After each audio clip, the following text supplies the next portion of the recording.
Again, thank you for your patience while we had everybody come on over. You know, we have a lot of people who are students who join us for these workshops, of course, and a lot of them are just transitioning between classes and things like this. And so there is sometimes a little bit of a lag getting over here, but looks like we have almost everyone over here, and we are recording the workshop. So if you ever are in a place where you'd like to see a workshop that that you couldn't attend, we always make them available, usually within 24 hours. Thank you, Enzo. And they are available on our YouTube channel. So today we have with us a special guest, Jatin Nahar, he's been so helpful at the Rec Innovation Lab. He's really helped us to build out the technology component, and he works with 21IQ Labs in conjunction with 21IQ Labs to ensure that all of the students in our entrepreneurship program and at our business incubator at Miramar College have support in technology and access to that guidance, that technical guidance. And he is very, very knowledgeable about the subject matter. I'm so grateful because this is not my area of expertise. So I'm glad that he's here helping us with our tech. And so today he's going to be talking to us, tech stack considerations for a startup is the name of the presentation. And rather than me talking anymore, as teachers just love to do, I'll pass it on to Jatin and let him talk. So thank you for listening, Jatin. Thank you, Tanya. Thanks for the kind and I guess a great introduction. So yeah, my name is Jatin Nahar. I run a company, a software consulting company called SynergyTop. We work with enterprises, and we work with a lot of startups, helping a lot of startups launch, creating their MVPs. Prior to, I've been doing this for about 6 years now. And prior to that, I worked at Qualcomm for close to a decade. And before that, I was part of a startup that actually got acquired by Qualcomm, and that's how I ended up at Qualcomm. So I've been at different places, from startup to bigger organizations, and also being an entrepreneur.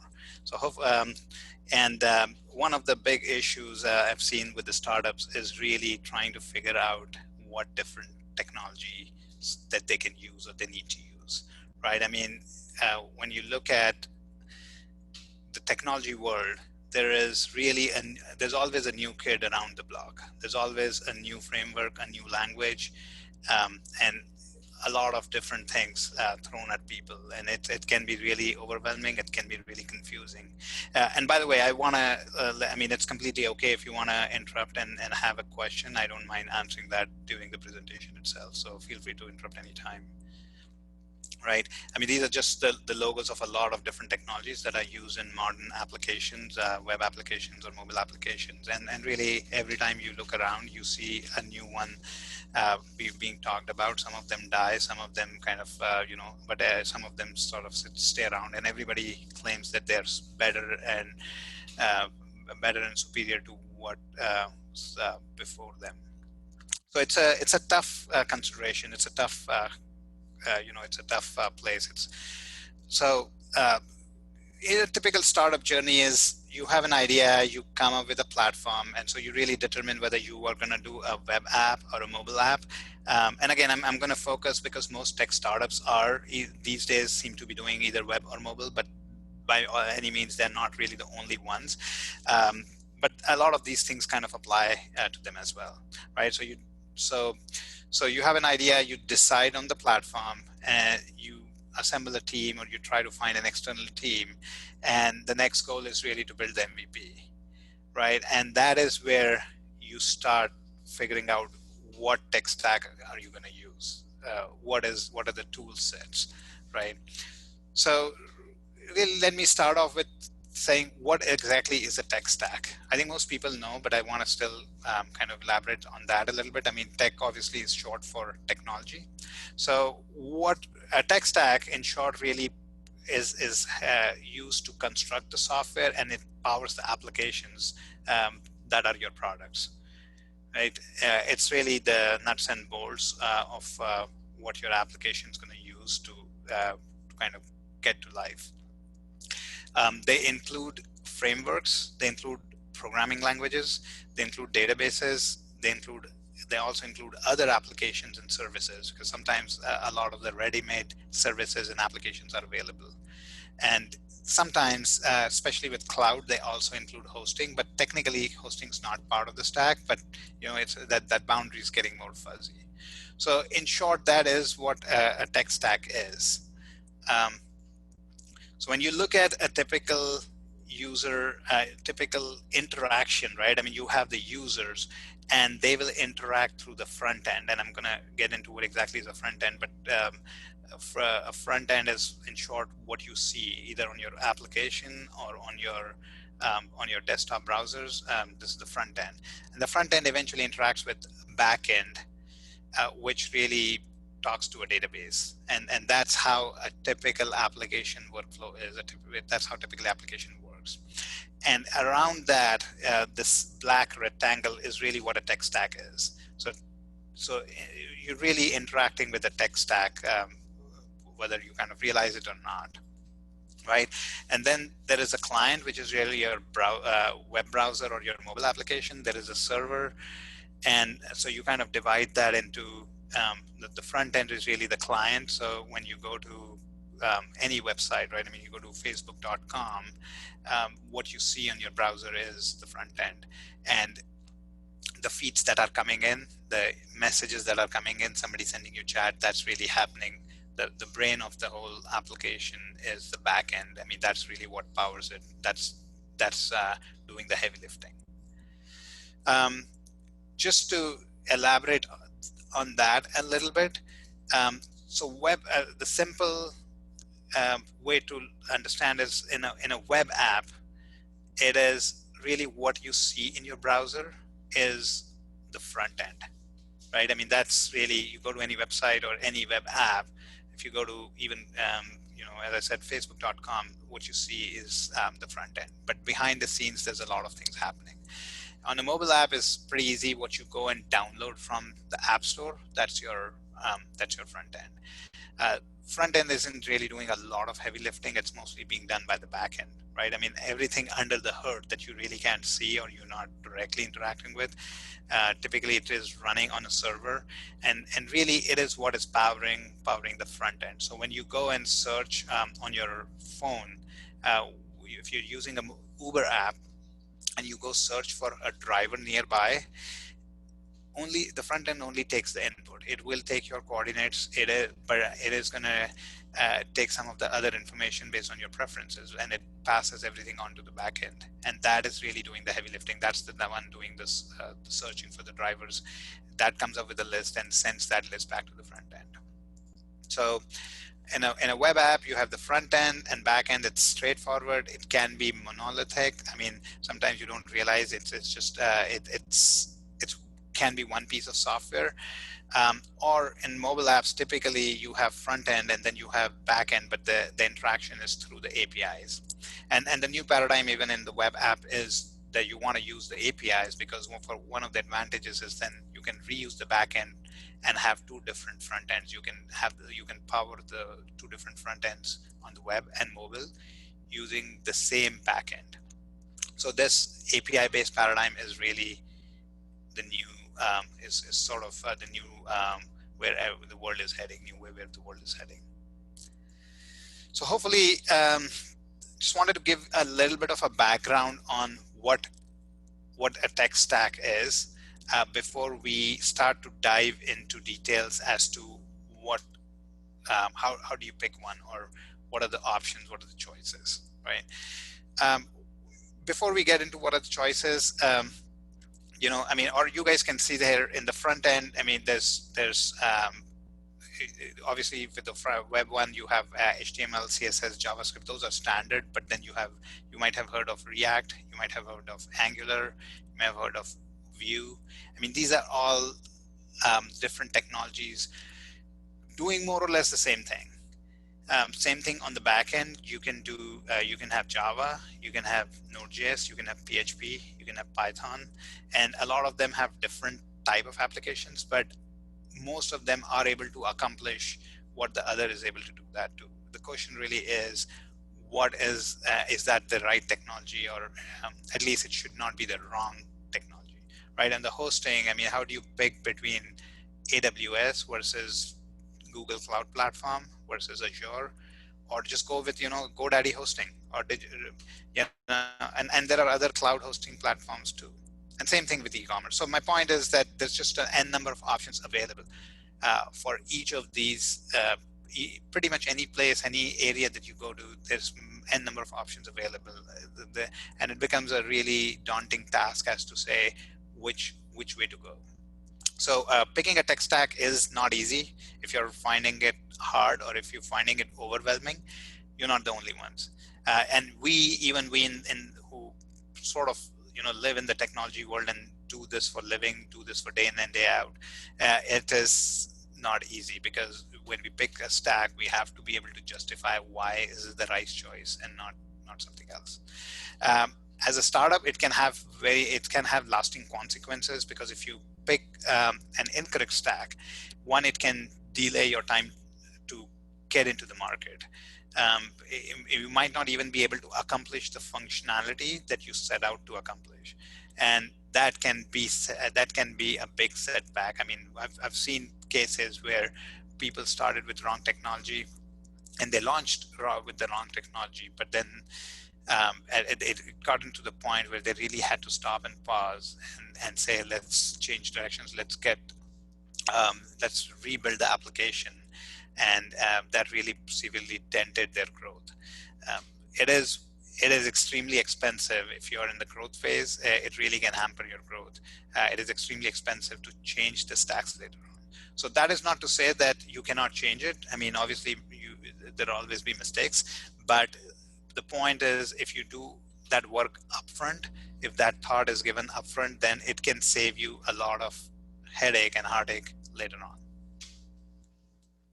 Anybody has any questions at this point?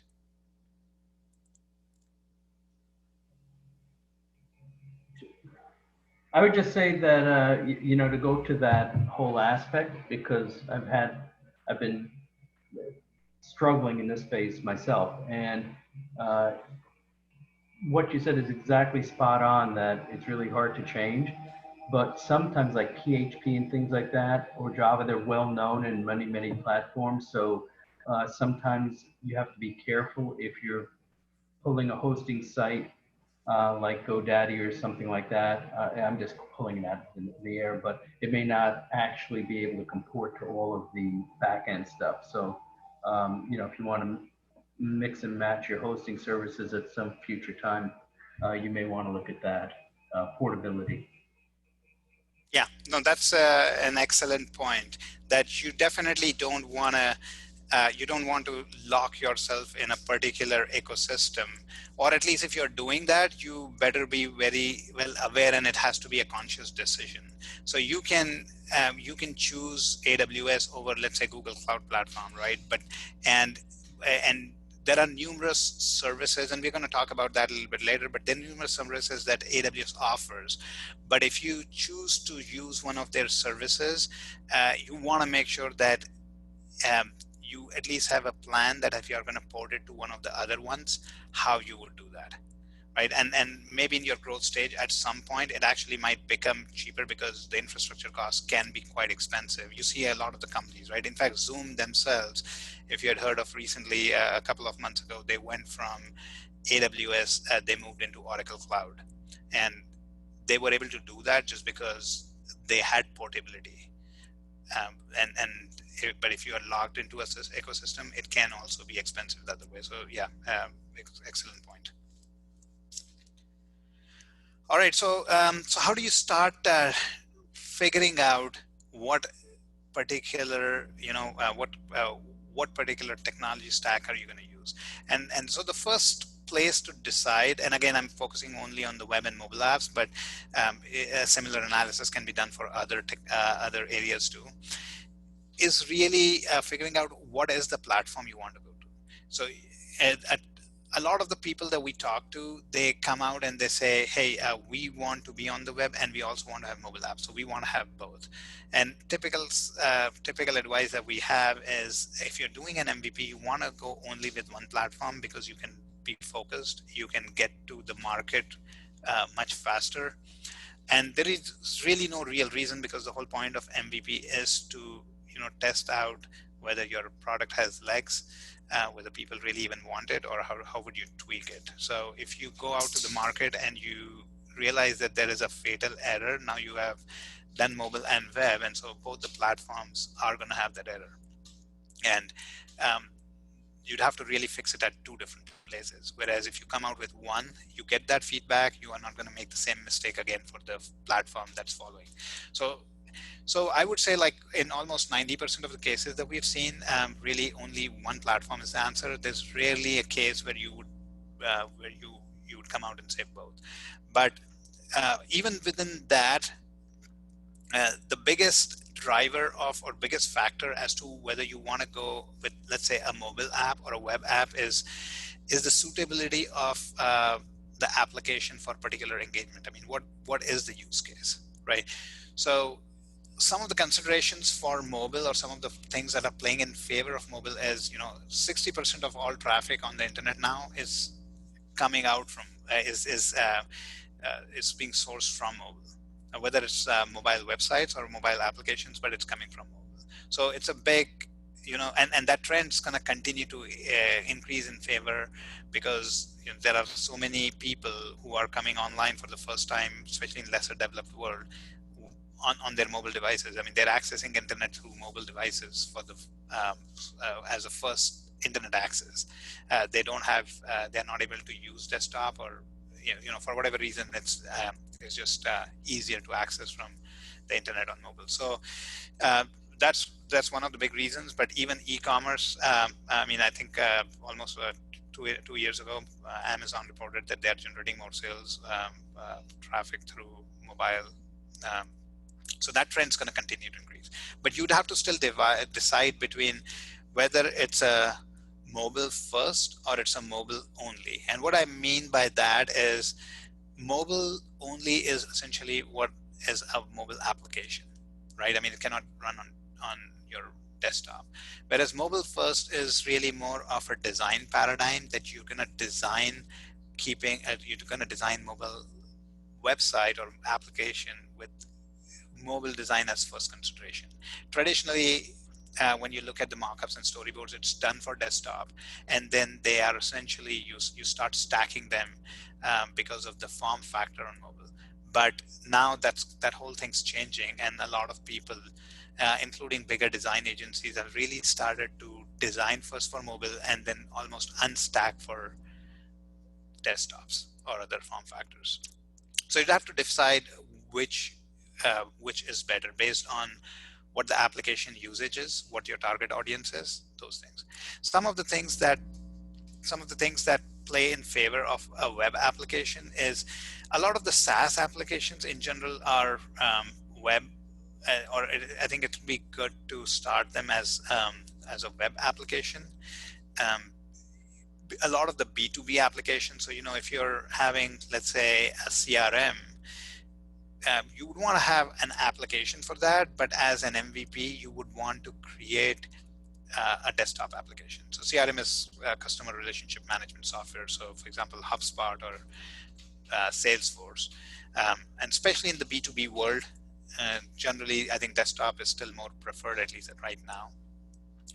Another option could be progressive web apps. So progressive web apps is at their heart are really web applications, but they have been tweaked enough to provide better user experience, because a knock against the web application is they don't provide as good of screen transitions, the smooth user experience that's missing from web applications, especially when you're using on your mobile devices. But progressive web apps, although does not bridge that gap completely, but they do try and provide a good experience. And so it's definitely a step up from traditional web applications, and it's not as expensive. So generally web apps are are a little bit less expensive compared to mobile applications. But again, I think cost is one of the considerations, but you really, based on the usage, based on the application, you would have to figure out what is the right way to go. Right. I mean, so that's really the first step, because once you figure out the platform, then you can start to dig into or get into the more technical aspects, right? So let's say you've decided to go with mobile applications. The next thing you would have to really figure out is what is it that you're going to use to create that mobile application, right? So there are a number of choices, and that number of choices keeps going up every few months. When iOS came out, it really started off only with, there was only one way to create iOS applications. When Android came out, there was only one way to create that. And then there were more tools. And so then you could create applications, native applications, which were either in Objective-C, or you could create it in Swift. And then came certain cross-platform tools. The earlier cross-platform tools were not really good. And by cross-platform tools, what I mean is, it's really, you can use one application code for Android and iOS both, right? I mean, when you create native applications, for the same application, you would really create two separate code bases. It's two different technologies. They behave the same, but they're not necessarily, they're still coming out of two different code bases, and so you really have to do almost 200% of the effort. But cross-platform, you would be able to take the same code base and you can create both iOS and Android out of it. So it's not quite effort of one application, but it's probably about 10% or 15% additional effort, but you get both apps. So some of the cross-platform tools are React Native. This is from Facebook, and just to prove the point that it's great, I think it was last year, Facebook actually changed their native application to start using the Instagram application. So instead of native application, they changed it to React Native. So Facebook is pushing that. Flutter is actually, I'm sorry, there's a typo. It should be Flutter. So Flutter is from Google. That's another up and coming, and it's actually fairly straightforward and has a lot of benefits. And PhoneGap has been around for a long time, and it's actually not catching on as much, but it's still a robust platform where there's a lot of applications in there.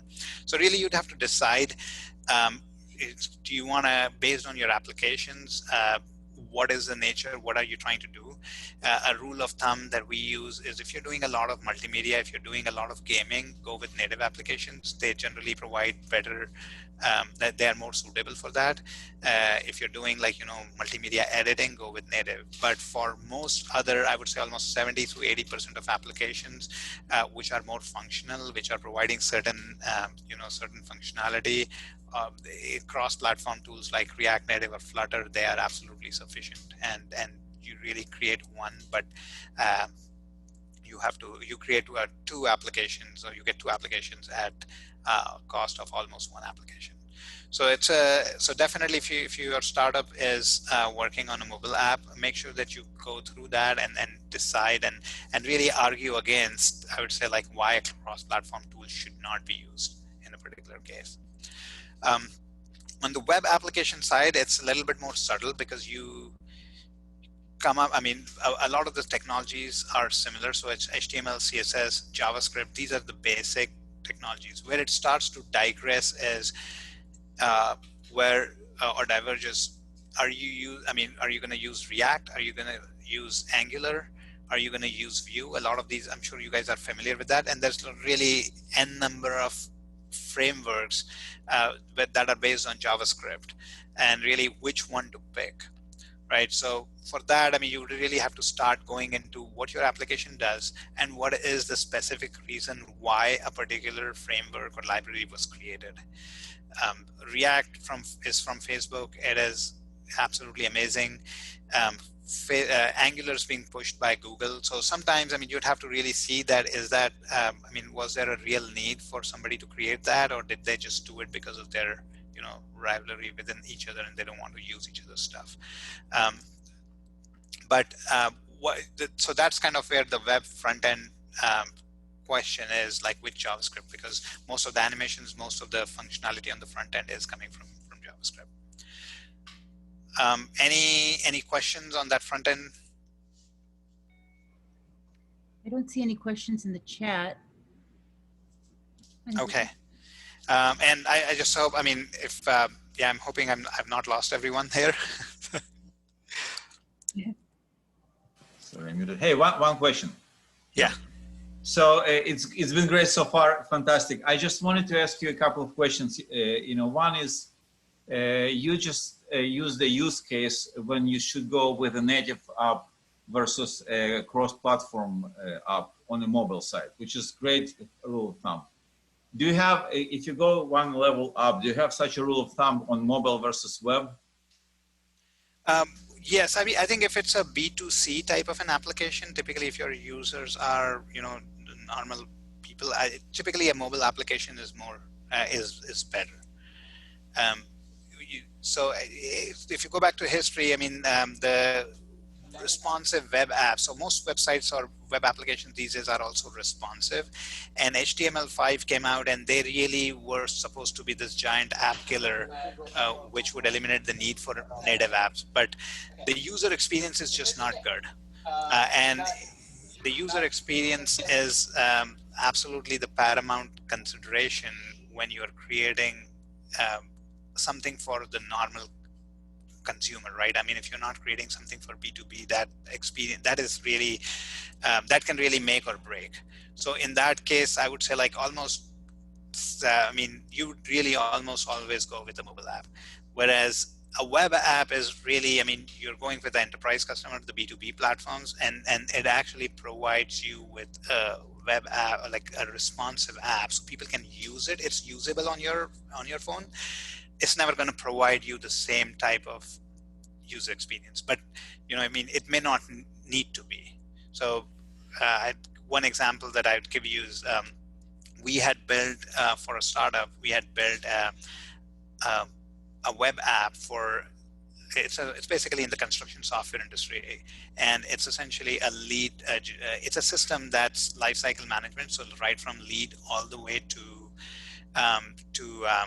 delivery of the project, right? And we could have created a mobile application, but what they needed in terms of visualization, in terms of the dashboarding and all that, was just easier for, it just kind of was a natural thing that people would be looking at it on their desktops or bigger monitors. And so that was a natural case. Now, when you create that, you can still architect the whole thing such that you can reuse your backend, and I'll get to that a little bit later, but you can reuse your backend. So that way, when the time comes and you say, I'm gonna also create my web app or mobile app at the point, I mean, again, it's much straightforward. It's much less expensive.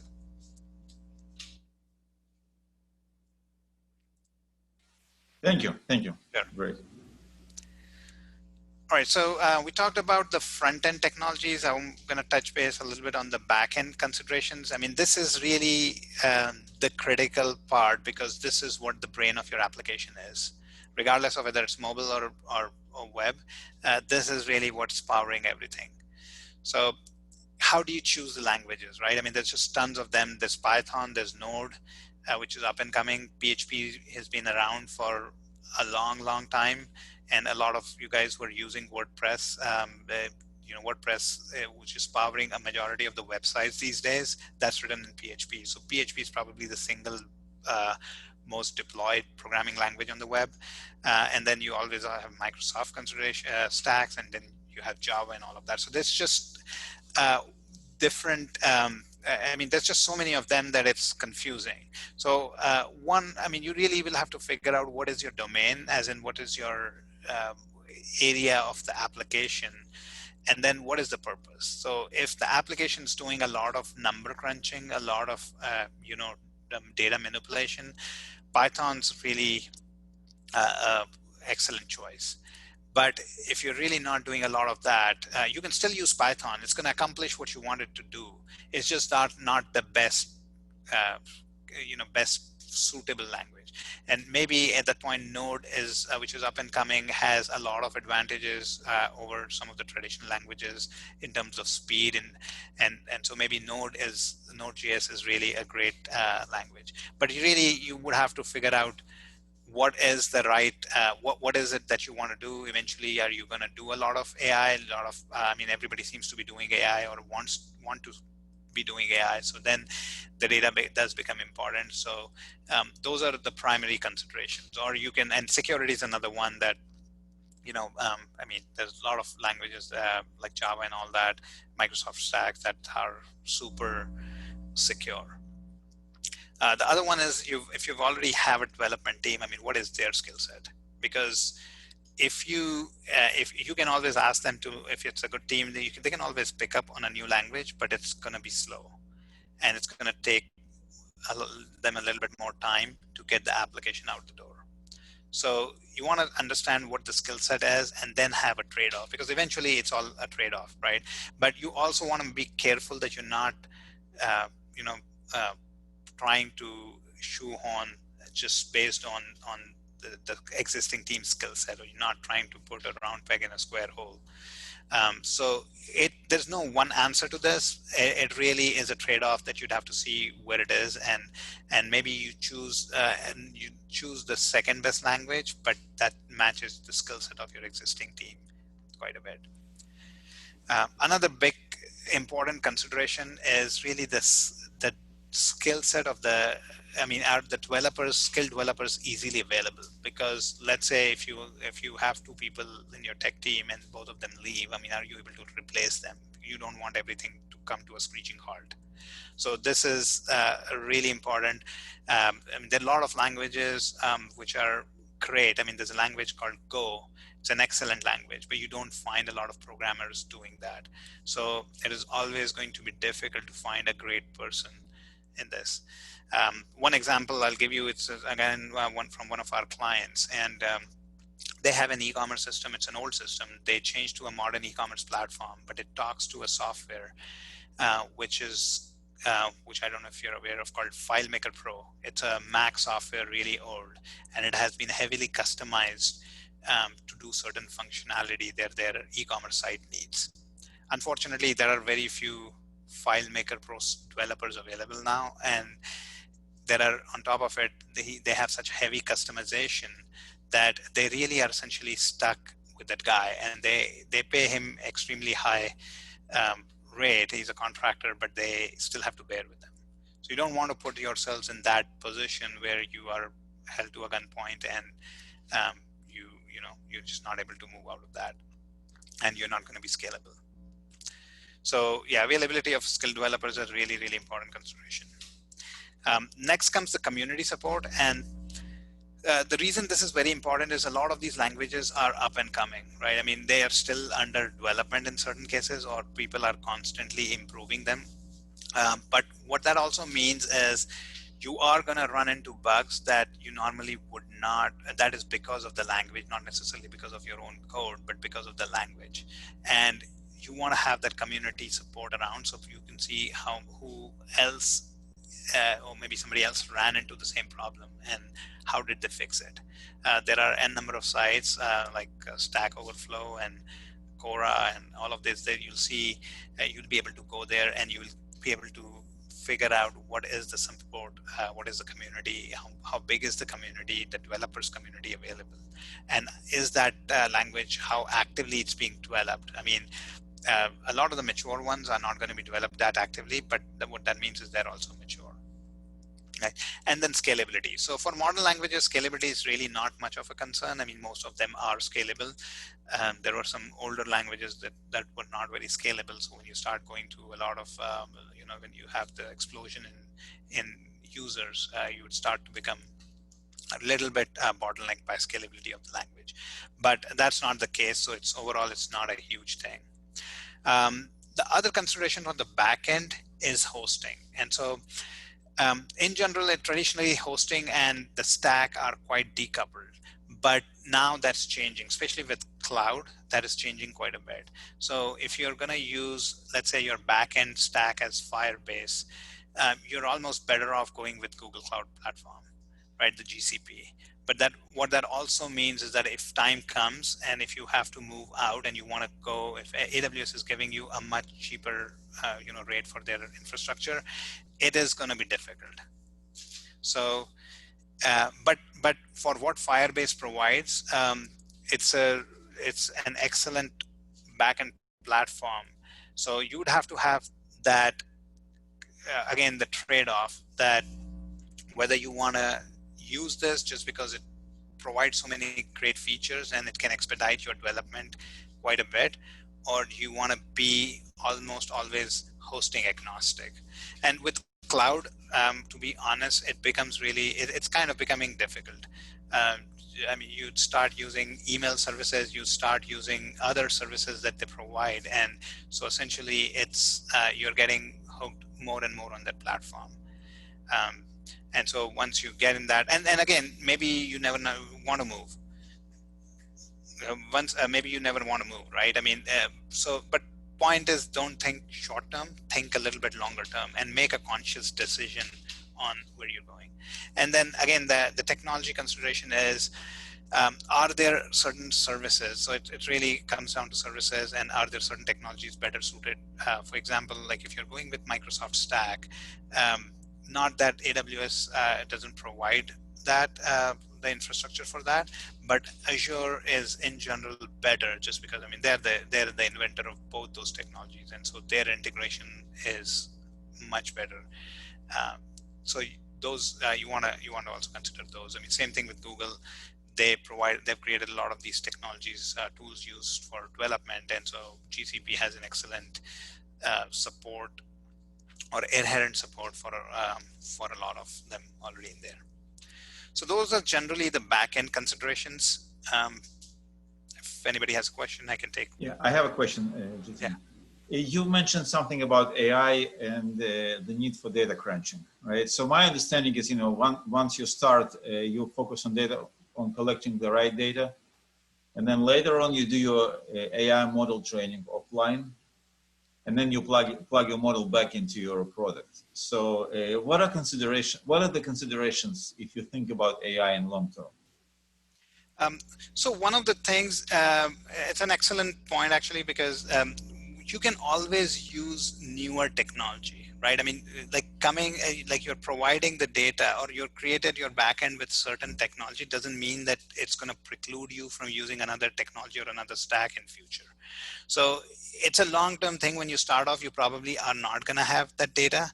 And so you can also use multiple languages. I mean, if let's say your team is more versed with, let's say Node.js, right?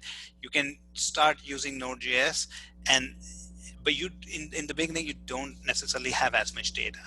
So, but you're collecting this data, and then you can create that model using Python or using R, or different languages at some point, or even using certain services, because nowadays even Google, Microsoft, Amazon, all of them are providing excellent AI infrastructure. Excellent. You can, there's a lot of APIs available, a lot of things already available. So you can start to use those as well. So again, and the great thing about technology is, or really software in general, is nothing is ever set in stone. My boss, when I had a corporate job, always used to say, it's called software for a reason. It's soft. That means you can always mold it the way you want it. It's not hardware. And, it's not something that a chip comes back after fabrication. Now it's pretty much set in stone. There's not a whole lot you can do with it. That's the beauty of software. So, yeah, and it's just that the point is that you make a conscious decision. So it should not happen that you could have used, let's say, Python to begin with for your application and also for your data modeling, but you decided just because you didn't even consider using Python. So that's the point, like make that upfront investment of time. It's going to save a lot of headache in the back end. Thank you. So just to summarize, so basically I personally see AI as a side future project, which may or may not have nothing to do with the main product, right? So you launch your website, you do whatever you create value to your users, and then offline, once you have you've reached a critical mass of data, you start crunching data and seeing if there's anything in the data, and if you can create an AI model, right? Yes, yeah. So I'll give you another example, like Facebook, right? Facebook is used by over 2 billion people, and a lot of their code, people keep bashing PHP as a language, but Facebook started off with PHP, and a lot of their code is still running on PHP. So they actually did enhance the language for their own usage as well. But my point is, so you can start off with something, you can always change or always augment it with others. And now they obviously use multiple stacks. It's not just one. I mean, they pretty much use everything that you can think of. But for a long time they were PHP only, and they did fairly well with that. Thanks very much. Yep. Okay, and then so some of these points we've already talked about. So the robustness and the maturity of the ecosystem is really important, because you want to be able to if a bug comes in, you want to be able to see what community support's available. The language itself should be mature, because if there are language level errors, that's extremely hard to debug. So you have to be a little careful that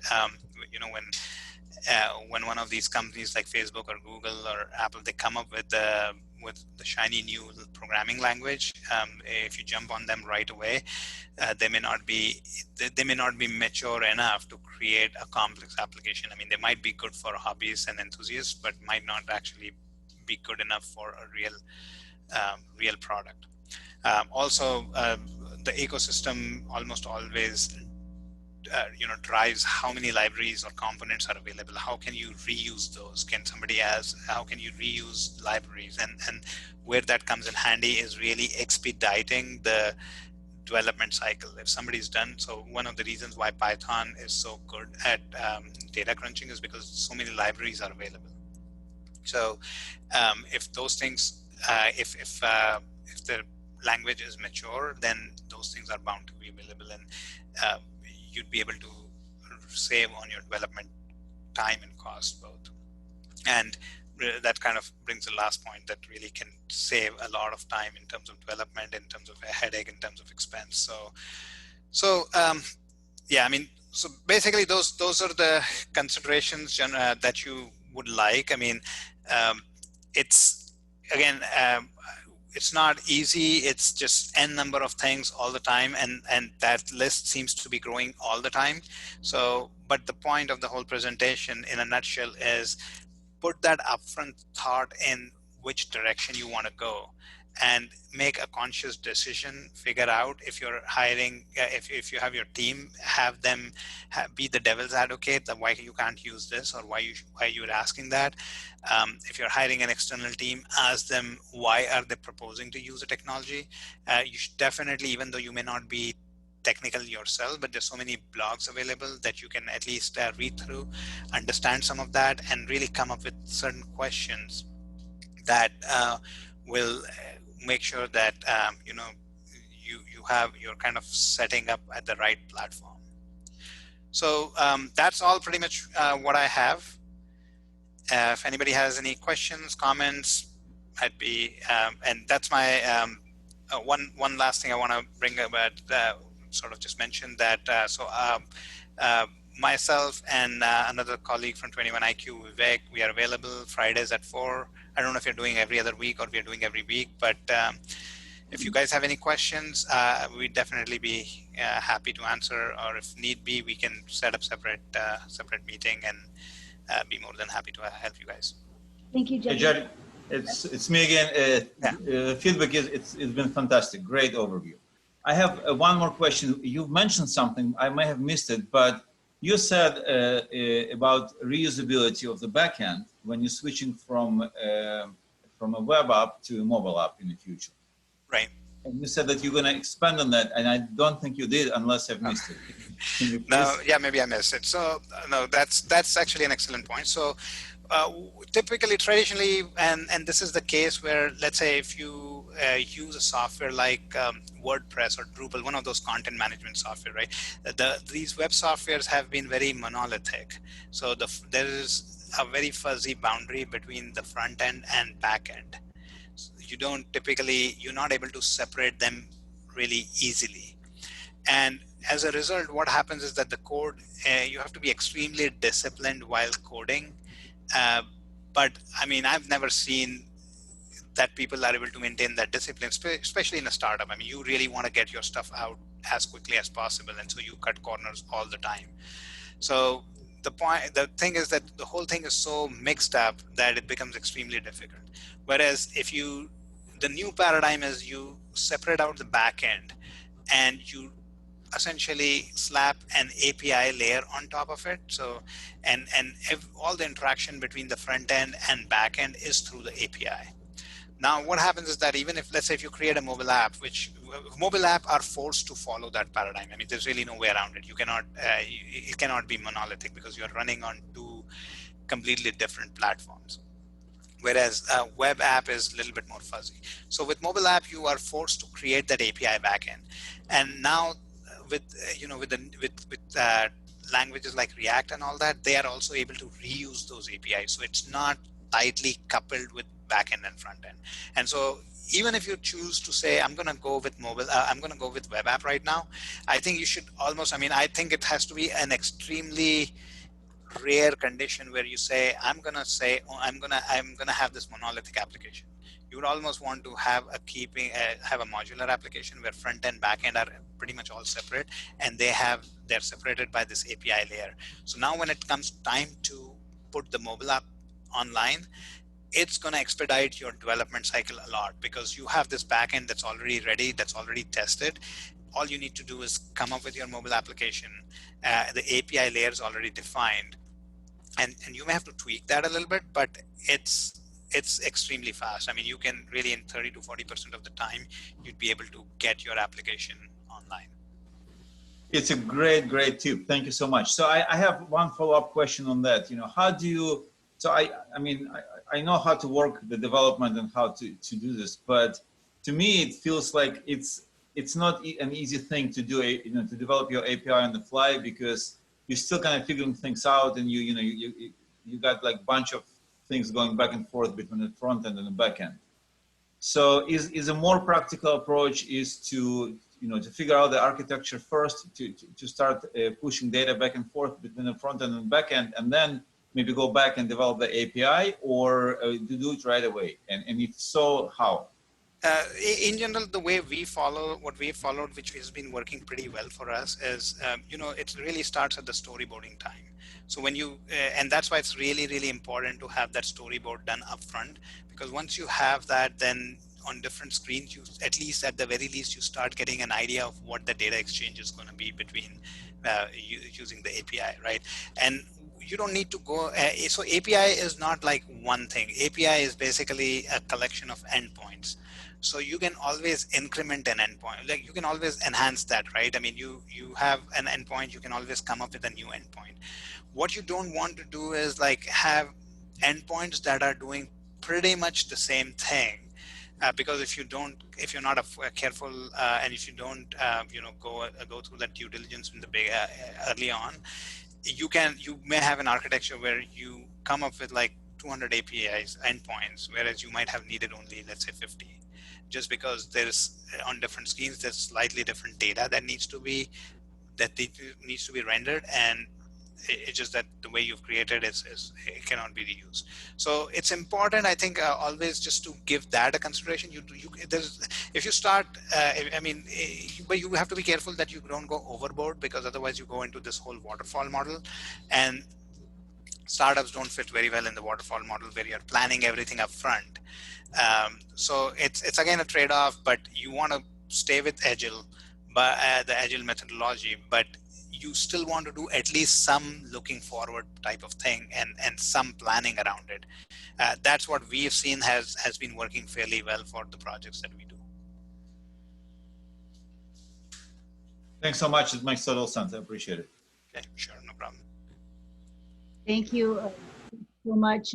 So I just wanted to also make sure to answer, there were a couple of questions that people had on my end, and that was if we're doing this every Friday, and the answer to that, tech hours right now are being held each Friday unless demand does go down, or if for some reason can't make for that. But so I have put the link there for tech hours. It's 21 IQ Labs Tech. Jatin and I are there every Friday at 4. And I see that also Adriana has shared in the chat the link to a survey, and we would love it if all of you could go in there, and please do help us with our planning by completing the survey. And were there any other questions from the audience? Yeah, I did.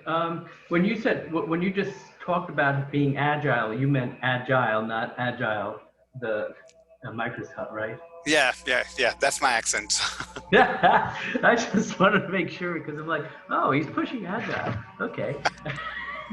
Agility. So, Oh my goodness. I mean, I was talking about, you know, the traditional two software development models. It's the waterfall and the agile. And so, Right. So do you think Microsoft is going to choose a new word to use after last night and this morning? bye. Waterfall. So I was going to ask everybody if you're still here, I would love it if you could take a photo with us. I like to commemorate times together and remember them, even though COVID is maybe not the best memories. I still like to take pictures together. So if you wouldn't mind sharing your screen for the video, one picture all together. So hi everyone. Oh, and I just love seeing this. Hello. So I'll wait for a couple more people to turn on their cameras, and then we'll take a picture together. And That was, thank you, Jatin. That was really good. it was. Thank you. 3, 2, 1, and we'll smile. Cheese. Enough, right? All right, everybody. Thank you so much. Jatin, would you like to take us out? Leave us with a thought at the end. Well, I think it's really exciting. You know, when you come to do your startup, it's really exciting. But some of these things, I think sometimes people don't pay enough attention to, and we've seen cases where, you know, that's where it starts to take more time. So in startup world, there is a saying, I'm sure all of you are aware of, that always takes twice as much and it always costs twice as much.